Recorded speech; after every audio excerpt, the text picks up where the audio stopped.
Hello tout le monde! Aujourd'hui on va réaliser un tutoriel maquillage avec la Sweet Peach de Too Faced. J'ai voulu quelque chose de plutôt simple et coloré. Si ça vous plaît, je vous laisse regarder la suite.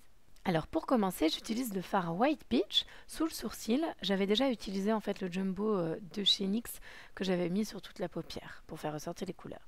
Le fard en fait va me servir à dégrader les couleurs que j'utilise par la suite. Je continue avec le Peach and Cream que je mets sur la totalité de la paupière mobile pour commencer à colorer un petit peu mon maquillage. Et c'est là que ça va devenir un petit peu plus intéressant et que ça va prendre forme surtout.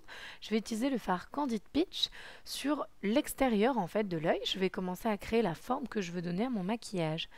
Pour pouvoir dégrader plus facilement justement cette forme, je vais reprendre le fard White Peach. Comme ça va fondre les deux couleurs entre elles. Alors, je vais continuer à créer en fait l'intensité au niveau de mon creux de paupière. Je mélange le Sumerium et le Candid Peach. Plutôt en fait voilà, au niveau du creux, même si je vais quand même l'utiliser un petit peu partout pour que ce soit relativement homogène, je dégrade quand même plus sur l'extérieur. Je vais reprendre un peu de Candid Peach pour le mettre en dessous de l'œil et pour le moment, voilà ce que ça donne au niveau du résultat. Et comme la clé d'un maquillage réussi, c'est l'estompe, eh bien je vais venir flouter encore les fards.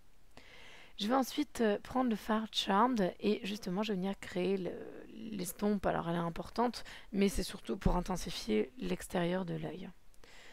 Je prends ensuite le fard Bellini et je vais le mettre sur la paupière mobile, vraiment au centre, pour donner un petit côté lumineux au maquillage.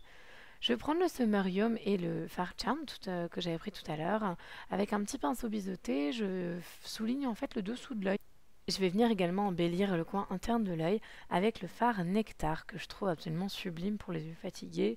Il donne vraiment ce côté lumineux, j'aime beaucoup. Ensuite, du coup, j'ai fait hors caméra mon eyeliner et là, je vais appliquer du coup le crayon Urban Decay 24/7 Velvet. Je prends la teinte Lurin. Donc, je vais l'appliquer en fait. Voilà, tout simplement comme un crayon. Par la suite, je vais faire mon teint et je vais vous expliquer les produits que j'ai utilisés pour ce faire.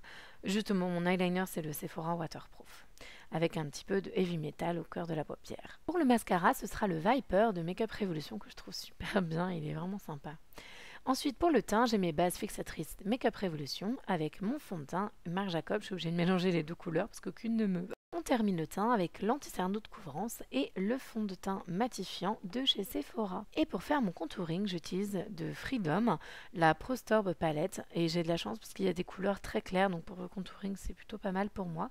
Et pour la lumière, j'ai de la petite teinte en dessous qui est très sympa. Pour le blush, c'est le matte blush en teinte fusion de Makeup Revolution que je trouve extrêmement pigmenté, il est juste magnifique.